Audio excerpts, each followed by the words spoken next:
Seiko is a watch company with a very long history.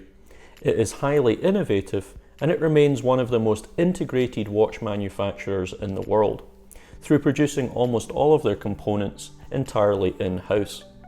It may actually surprise you to hear that Seiko was founded all the way back in the year 1881, as both a watch and jewellery shop that then transitioned into clock manufacturing and then produced its first wristwatch in 1913. This was all long before quartz movements ever came along.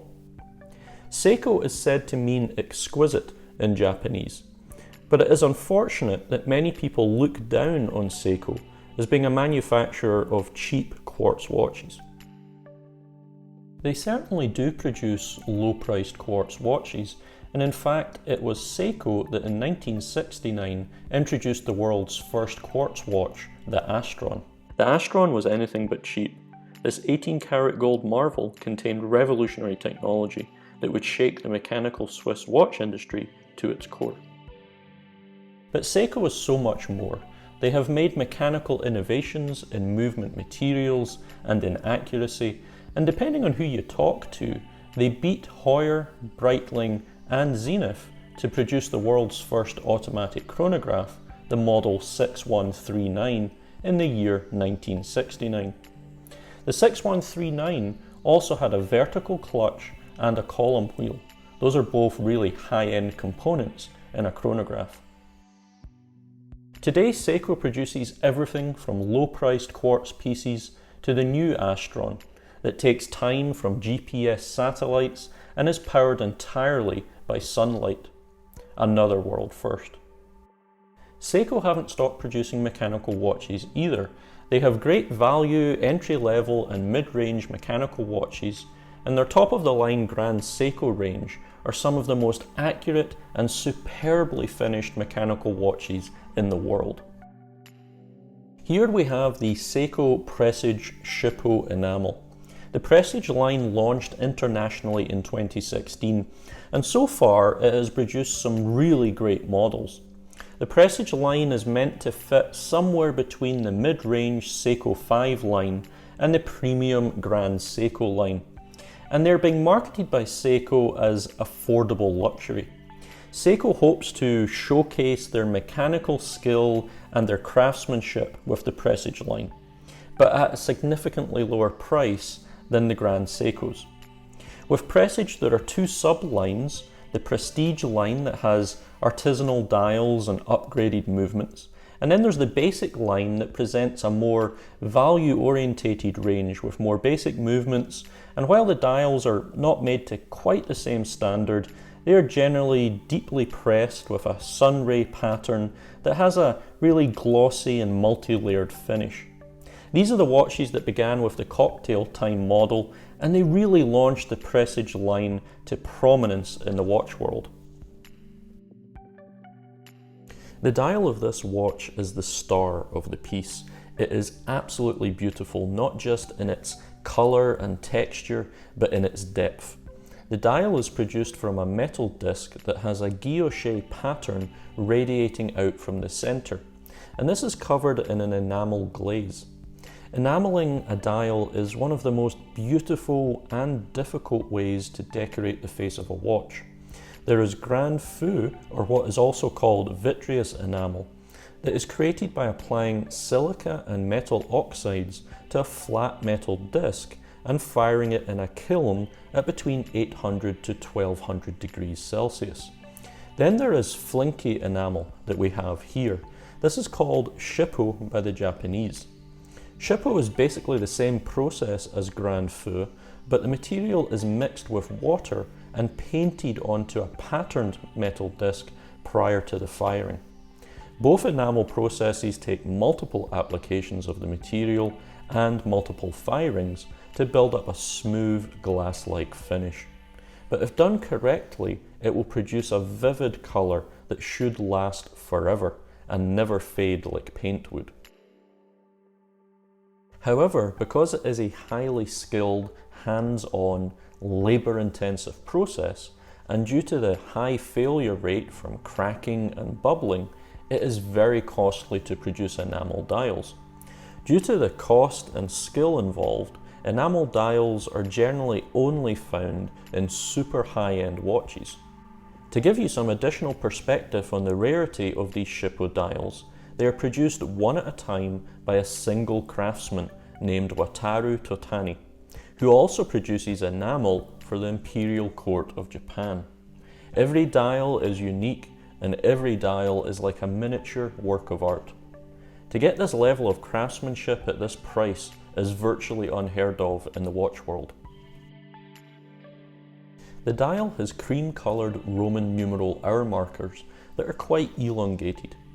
It's interesting how Seiko shrunk the numeral at 3 o'clock to fit the entire text rather than cut it off with the date window. I don't think the date window detracts too much from the dial, but it perhaps would have been nice to keep the dial clean and forgo the date window. There is a second model in the Shippo collection. The SPB073 is identical other than the presence of a pointer date subdial at 6 o'clock and a power reserve indicator at 9 o'clock. I think that both of these complications are cool, especially the power reserve, but their presence somewhat detracts from the focus of these two watches, which is the exquisite dials. The only other text on the dial is Seiko at 12 o'clock and Presage Automatic at 6 o'clock. The minutes track around the circumference of the dial is on a sloped and painted surface that is labelled in 5-minute increments and also has a fine 1/6 of a minute track. I think that the watch, being such a dressy and traditionally styled piece, would have been more suited to a simpler outer track here. Like this railway track on another limited edition enamel model, the SPB069, although I have to say that I much prefer the patterned enamel technique of the Shippo to this one's. The hour and minute hands are leaf-shaped and done in cream to match the numerals. The seconds hand is a long needle that has a lovely crescent-shaped counterweight. It all really adds to the traditional vibe of this watch. Everything is covered by a domed sapphire crystal with anti-reflective coating. The case is also very nicely finished with brushed and polished surfaces. The lugs are ever so slightly twisted and faceted. The case flanks curve smoothly and the bezel has a high polish and is beveled. The crown is cupcake shaped with a deep fluted surround that makes gripping it very easy. The crown is also signed with a Seiko S. I really don't like when watches come with overly small crowns that make winding and setting a literal pain. You tend to get this on more dressy pieces. Nor do I appreciate an overly large crown, but I think that this one is just about right. The whole thing feels very high quality. The strap is dark blue genuine crocodile leather with some padding that tapers down to the deployant clasp. The strap is really high quality with large scales, not the less expensive smaller scaled part of the crocodile skin. It has a blue calfskin backing, which is great to see versus a non-matching lighter colour. The strap has a very slight taper to it, going from 20mm at the lugs to 18mm at the deployant clasp. The deployant is quite robust in brushed steel with double push button release and an etched Seiko signature. This is really all great to see on a watch at this price point. The movement is Seiko's 6R15D that can be seen through a sapphire crystal caseback. The movement is made in-house by Seiko and runs at 21,600 beats per hour or 6 beats per second. The movement is not decorated other than some brushing and what are sometimes called Tokyo stripes on the rotor. But I will say that the 50-hour power reserve is respectable compared with the 38 or 42 hours of many similarly priced ETA movements from the Swiss. I also find that this watch is very smooth to manually wind up and has a really efficient rotor as it starts ticking away from fully wound down almost immediately when you pick it up. It also has other good features, a quick set date and hacking, so you can stop the seconds hand for more precise setting of the time. Around the case back we have Seiko, water resistant to 10 bar or 100 meters, sapphire crystal is indicated, made in Japan, and indication that this is a limited edition, with this piece being number 2186 of 2500 produced. This watch is perhaps as large as you would want for a dress watch. At 40mm in diameter and at 12.4mm thick, it will still fit under a shirt cuff. I think that the dial, with its exquisite finish, the Roman numerals and the delicate hands, as well as the polished case, they all lean strongly toward the dressier end of the spectrum.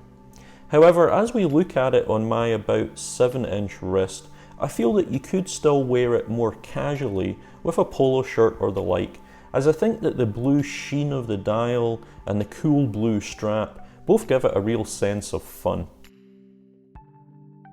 This watch is beautiful and almost unique. I say almost unique because there is this quite similar watch from Ulysse Nardin.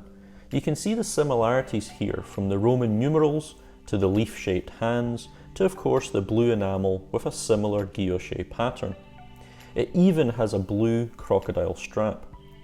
Here the enamel is done using a slightly different technique called chanlevé, where patterns are carved into a metal disc and then covered with grand fou enamel.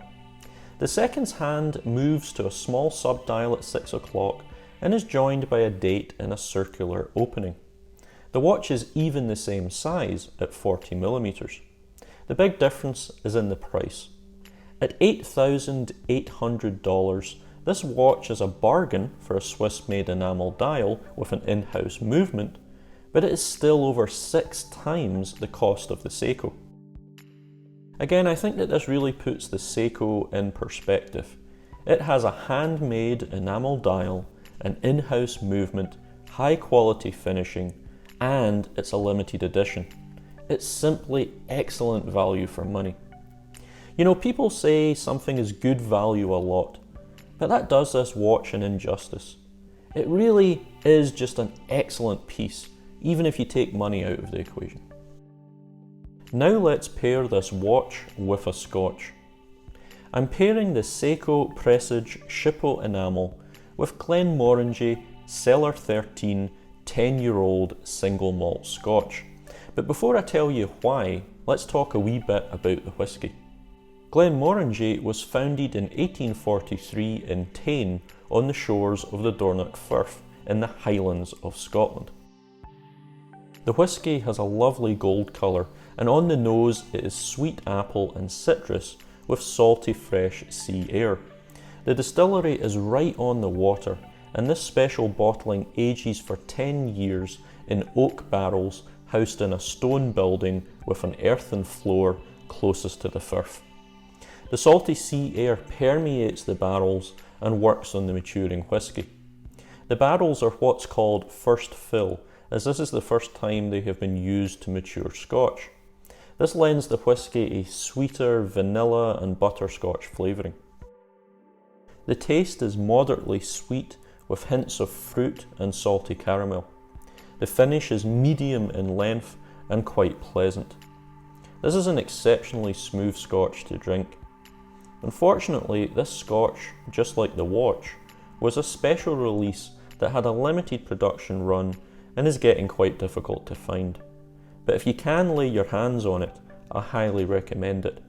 It's one of Glenmorangie's best. Just like the watch, the Scotch has been handcrafted using an ancient process that is as much an art as anything else. This watch is one of the few at this price point where you can sense the skilled human touch of a true craftsman and know that what you have on your wrist is truly unique. What do you think of the Seiko Shippo Enamel? Let me know in the comments below, and if you enjoyed this video, do please like and subscribe.